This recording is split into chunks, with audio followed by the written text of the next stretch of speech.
अस्सलाम वालेकुम friends, welcome to WordPress complete course part 17। Last video में हम लोगों ने गुटेनबर्ग को यूज़ करते हुए ये वाली वेबसाइट को डिज़ाइन किया था और वो हमारी गुटेनबर्ग सीरीज़ की लास्ट वीडियो थी। अब हम लोग इस कोर्स में नेक्स्ट मूव ऑन करेंगे और कुछ नई चीज़ें सीखेंगे। तो ऑफ कोर्स नई चीज़ें सीखने के लिए हमें नई होस्टिंग की ज़रूरत पड़ेगी।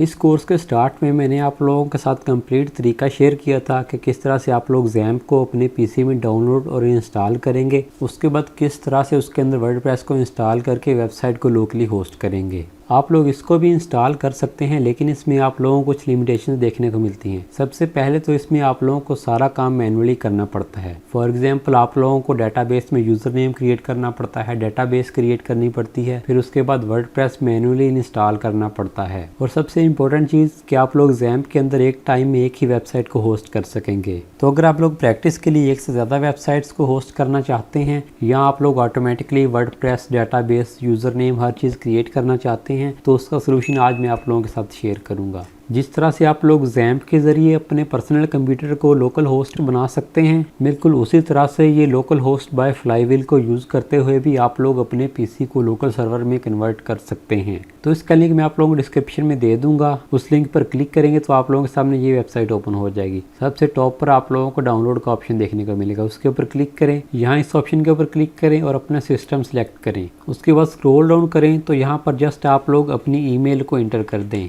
बाकी सारी इन्फॉर्मेशन आप लोग खाली छोड़ना चाहें तो छोड़ सकते हैं। उसके बाद गेट इट नाउ के ऊपर क्लिक करें तो इसकी डाउनलोडिंग इस तरह से स्टार्ट हो जाएगी। यहाँ से आप लोग इसका साइज़ भी देख सकते हैं कि ये ऑलमोस्ट 600 MB की फ़ाइल है। तो मैंने इसको पहले से डाउनलोड किया हो तो इस वजह से मैं इसको यहाँ से कैंसिल कर देता हूँ।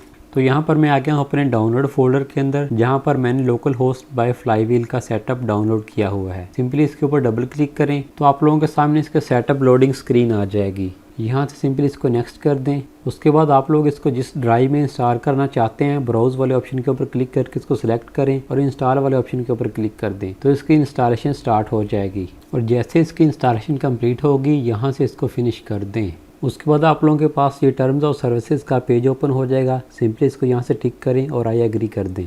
तो आप लोगों के सामने यहाँ पर एक परमिशन आएगी कि अगर आप लोगों के सॉफ्टवेयर में कोई एरर आता है तो ऑटोमेटिकली इसकी रिपोर्ट सेंड हो जाए। तो आप लोग इसको टर्न ऑन भी कर देंगे तो इससे आप लोगों को कोई फ़र्क नहीं पड़ेगा, लेकिन मैं फ़िलहाल इसको नो थैंक्स कर देता हूँ। तो अगेन एक परमिशन वाला पेज ओपन हो जाएगा। बेसिकली इन परमिशंस को यूज़ करके ये लोग अपने सॉफ्टवेयर को और बेहतर बनाने की कोशिश करते हैं। तो आप लोग इसको टर्न ऑन कर दें तो बेहतर है। उन दोनों नोटिफिकेशन के बाद आप लोगों के पास इसकी वेलकम स्क्रीन आ जाएगी। यहाँ से क्रिएट अ फ्री अकाउंट के ऊपर क्लिक करें तो ये आपको ऑटोमेटिकली आपके ब्राउज़र के ऊपर ले जाएगा, जहाँ पर आप लोगों के सामने क्रिएट योर अकाउंट की स्क्रीन आ जाएगी। तो अगर आप लोग यहाँ पर अकाउंट नहीं भी क्रिएट करना चाहते तो सिंपली आप लोग इसको स्किप कर सकते हैं। तो अगेन अपने सॉफ्टवेयर में वापस आ जाएं और यहाँ पर आप लोगों को क्रिएट अ न्यू साइट का ऑप्शन देखने को मिल जाएगा। इसके ऊपर क्लिक करेंगे, यहाँ से क्रिएट अ न्यू साइट को सिलेक्ट करें, कंटिन्यू कर दें। उसके बाद यहाँ पर आप लोगों को अपनी वेबसाइट का नेम इंटर करना है। जिस नाम से आप लोग वेबसाइट बनाना चाहते हैं वो यहाँ पर टाइप करें। उसके बाद एडवांस ऑप्शन के ऊपर क्लिक करेंगे तो नीचे जो आप लोगों की वेबसाइट की डोमेन बनेगी वो भी देख सकते हैं। ये डोमेन बेसिकली आप लोग पर्सनली अपने कंप्यूटर के लिए ही यूज़ कर सकते हैं और इसका जो बैकएंड पर एक फोल्डर बनेगा आप लोग उसकी भी लोकेशन चेंज कर सकते हैं, लेकिन मैं उसको डिफ़ॉल्ट ही रहने दूंगा और यहाँ से इसको कंटिन्यू कर दें। तो आप लोगों के पास दो ऑप्शन आएंगे, प्रेफर्ड और कस्टम का। कस्टम से आप लोग सिलेक्ट कर सकते हैं कि PHP का कौन सा वर्जन आप लोग इंस्टॉल करना चाहते हैं या वेब सर्वर आप लोग कौन सा लेना चाहते हैं और डेटाबेस का कौन सा वर्जन रखना चाहते हैं। तो आप लोग यहाँ से कस्टम इंस्टॉलेशन भी कर सकते हैं, लेकिन मैं इसको प्रेफर्ड के ऊपर ही रहने दूंगा और यहाँ से इसको कंटिन्यू कर दें।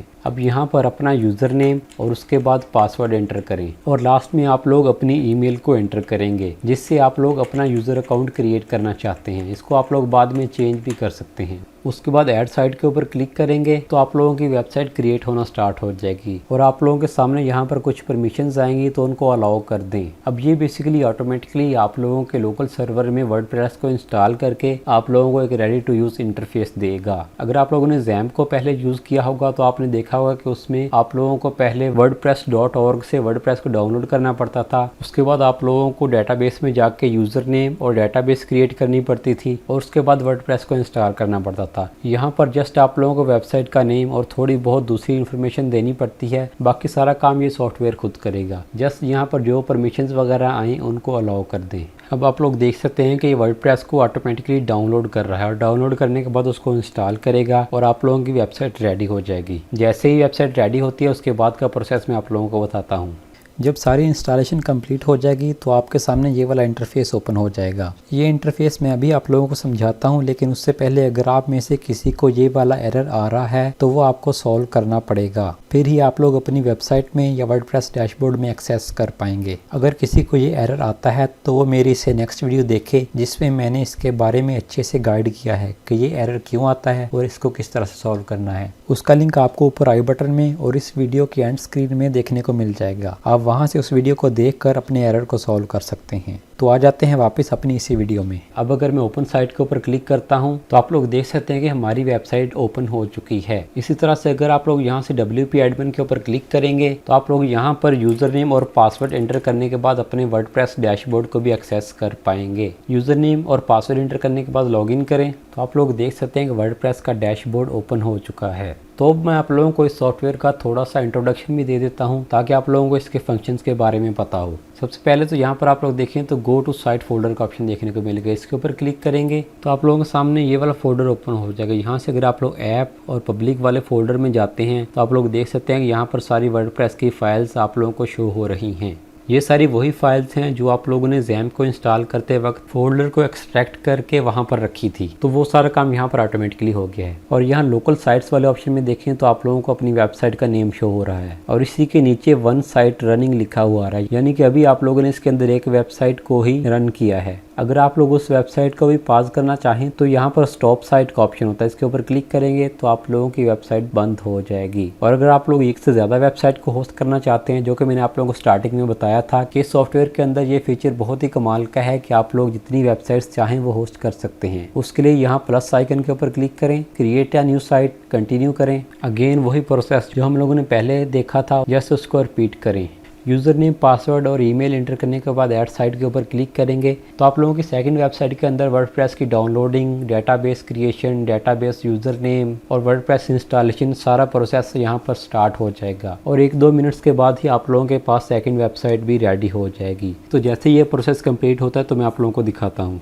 तो आप लोग देख सकते हैं कि वर्डप्रेस इंस्टॉल हो चुका है। अब यहाँ पर ओपन साइट के ऊपर क्लिक करता हूँ तो हमारी दूसरी साइट भी लाइव हो चुकी है। यहाँ पर हमारी पहले वाली साइट अवेलेबल थी, आप लोग देख सकते हैं कि उसका एड्रेस और था और इसका और है। तो इस तरह से आप लोग यहाँ पर और वेबसाइट को भी ऐड करना चाहें तो वो भी कर सकते हैं। पर्सनल कंप्यूटर को लोकल होस्ट बनाने के लिए तो काफ़ी ज़्यादा सर्विसेज हैं, लेकिन जो एक से ज़्यादा वेबसाइट्स को होस्ट करने का फंक्शन है वो आप लोगों को किसी दूसरी सर्विस के अंदर देखने को नहीं मिलेगा। इसलिए मैं आप लोगों को प्रेफर करूँगा कि आप लोग इसको यूज़ करें। उम्मीद करता हूँ कि आप लोगों को ये वीडियो पसंद आई होगी। लास्ट पर एक छोटी सी अनाउंसमेंट कि अगर आप लोग वर्डप्रेस को A to Z कम्प्लीटली सीखना चाहते हैं और इससे अर्निंग करना चाहते हैं तो मेरे चैनल के ऊपर वर्डप्रेस का कंप्लीट कोर्स अवेलेबल है, जिसमें मैंने बेसिक से लेकर एडवांस लेवल तक और फिर किस तरह से इस स्किल को यूज़ करके हम अर्निंग करेंगे उस कोर्स में सिखाया है। उसका लिंक आप लोगों को नीचे डिस्क्रिप्शन में और ऊपर आई बटन में मिल जाएगा, तो आप लोग उसको भी विजिट करना चाहे तो कर सकते हैं। चैनल को सब्सक्राइब करना और वीडियो को लाइक करना ना भूलिएगा। मिलते हैं नेक्स्ट वीडियो में। अल्लाह हाफिज़।